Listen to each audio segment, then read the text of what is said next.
faith book, the book of faith, the Word of God, the Bible. Yan, isang mapagpalang araw ng Lunes po sa ating lahat, mga partners po natin dyan sa Hillcrest Family Life Baptist Church.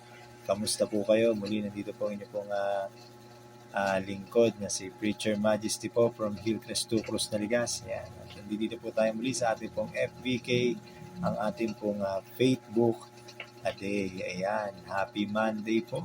So alam ko marami po sa inyo ang kanina pumasok ng trabaho. O marami po sa atin ang talagang busy pagka Lunes. Dahil ito po ang simula ng araw ng mga pinagkakabisihan natin, mga trabaho natin. Pati yung mga estudyante, yung mga nag-aaral, syempre.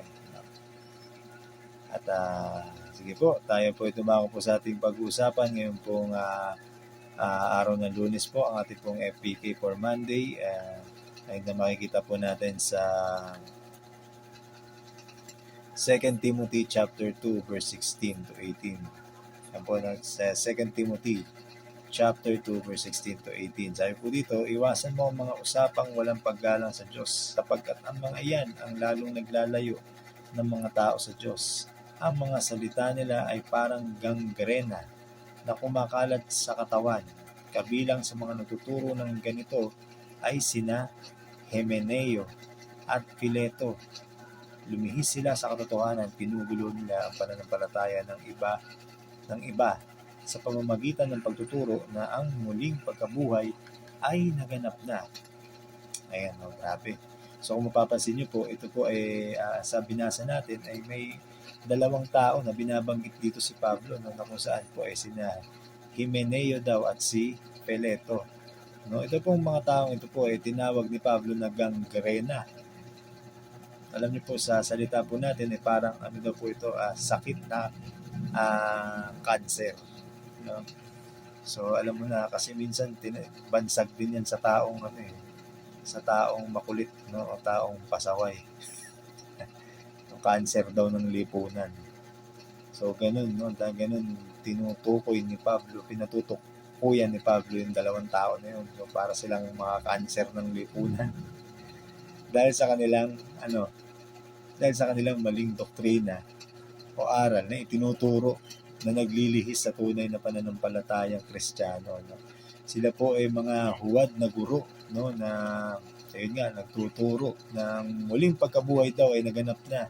So parang sinasabi kasi nila doon sa aral nila ay parang posibleng spiritual na lang daw at wala nang physical na daw sa hinaharap, no?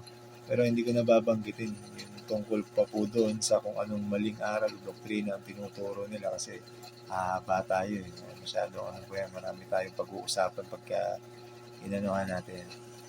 Pagtuunan natin ng pansin na lang yung sinasabi ni Paul na umiwas tayo sa mga usapan na nagpapahayag ng maling turo o maling doktrina. Dahil alam niyo po, syempre napakahalaga po kasi na tayo po ay nakasentro sa katotohanan na sinasabi ng Biblia. No, ang maling aral po kasi at doktrina ay talagang ililigaw po talaga tayo niyan. No? Talaga pong yan sisira o sisirain ang ating pananampalataya kapag may mali sa ating doktrina at sa ating sa mga tinuturo sa atin. Halimbawa, paniwalain ka sa bagay na si Kristo ay hindi naman nabuhay, hindi siya nag-resurrect, no? Hindi naman talaga siya nabuhay, o sabihin sa'yo tao lang siya, hindi siya na Diyos. So, di ba, mali na agad yun. Mali na yun. Kaya nga si Paul ay talagang pinapaiwas na si Timoteo dun daw sa mga katulad ng dalawang cancer na sina Hymenaeus at Phileto. Di ba ganun sila binansagan ni Pablo? No? Alam naman natin na yung ang cancer po ay isang uri din to ng sakit na sumisira ng mga living cells natin sa katawan. At pwede mong ikamatay yun pag lumala. Di ba? May stage by stage yan. Stage 1, stage 2, stage 3, stage 4.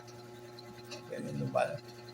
So, ganung uri ng maling katuruan ang kinakalat nitong mga taong to. sobrang cancer, no, nakakasira ng pananampalataya at pwede kang ipahamak. No, kaya iwasan daw natin ang mga ganitong klaseng usapan. Bukod sa mga bagay na yan, lalo na yung mga usapin na walang paggalang sa Diyos. Kasi yun din yung sinasabi ni Paul dun sa unang talata, no, dun sa 16. No?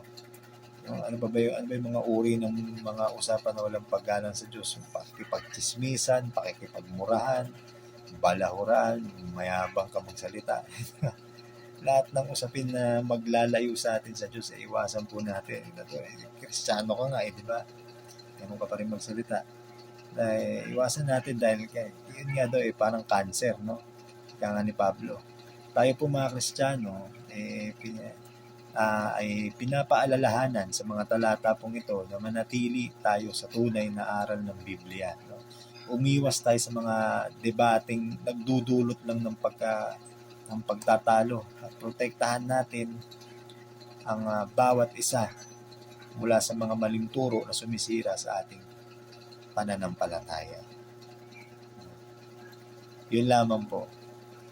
Nawa tayo po ay napagpala ng mga kapahayagang ito mula sa aral ni Pablo. Salamat po. Muli magkita-kita po tayo, partners, sa mga susunod pang pag-aaralan natin sa FBK. Magandang gabi po. God bless.